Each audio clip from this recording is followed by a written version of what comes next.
Why is it that sleep and pregnancy somehow don't go together? You're like the most tired you've ever been in your life, but then you go to sleep at night and you're just miserable. There's all these things affecting you. And then you get the super annoying people that are like, oh, it's just getting you ready for when the baby wakes you up. No, I want to sleep now. So today I'm going to give you some practical tips to make your sleep better during pregnancy. And if you love insider tips like this, come join me in my Insider Secrets. I'm going to put the link down below. It's going to help you get prepared for your upcoming birth. Let me first off say that sleep is important for your pregnancy. If you literally are not sleeping, it's definitely something that you should bring up with your provider. However, it isn't unusual for having your sleep interrupted during the night. So I want to give you some clues on ways to lessen the interruptions and hopefully get better sleep. But in addition to that, you might need a nap or two every day, especially as you head into those end zone of pregnancy.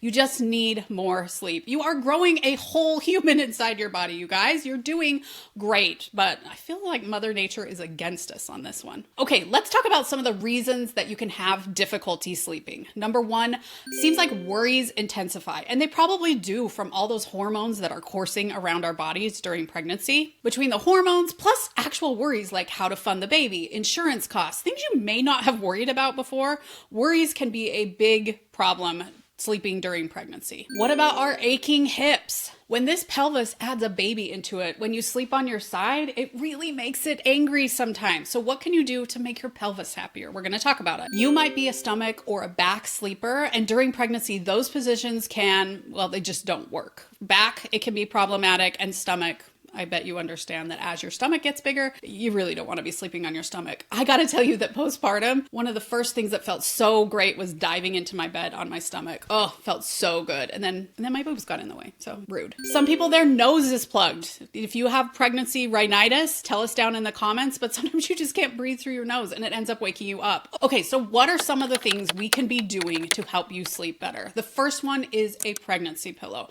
But I know that there's all these ones marketed to you, but you can just use extra pillows. And honestly, sometimes those are better because you can angle them to what you want. And yes, my husband was like, is there any room in this bed for me? And I was like, I don't know. I'm growing a whole human inside my body. What do you think? But anyway, obviously I'm over that because my baby's 16. But lots of pillows. Put them between your legs. If you're sleeping on your side, put one under your belly so that it's not flopping to the side. That's going to make this other ligament a little bit happier. Put pillows in areas to support where it hurts.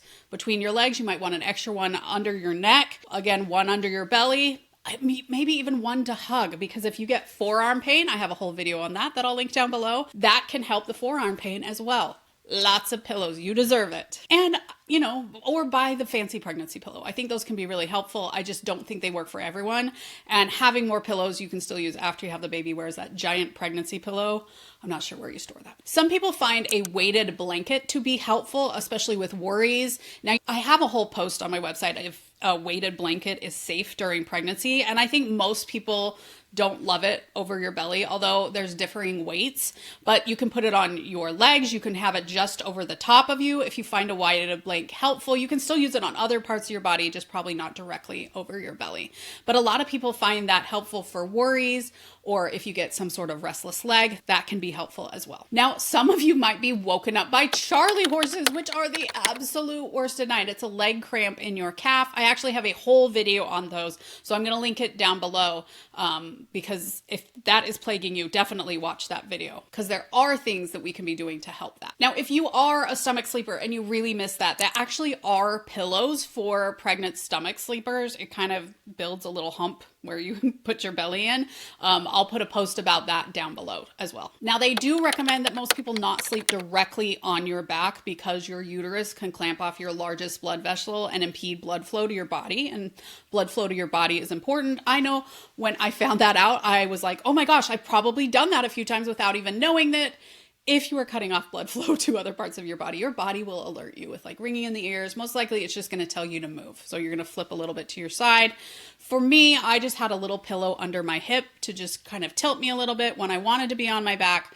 And that gave me the sensation of being on my back, but enough of a tilt that my uterus wasn't going to clamp off my aorta. Now, some of it may be temperature, and I am here to tell you that you get to pick the temperature right now. I mean, obviously you can't go bankrupt by having your house at 60 degrees in Arizona during the summer, but if you want it cooler, you should be able to have it a little bit cooler.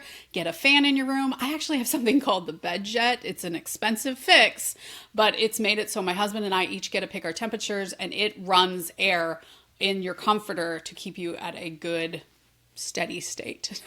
I'll put my link for that one down below.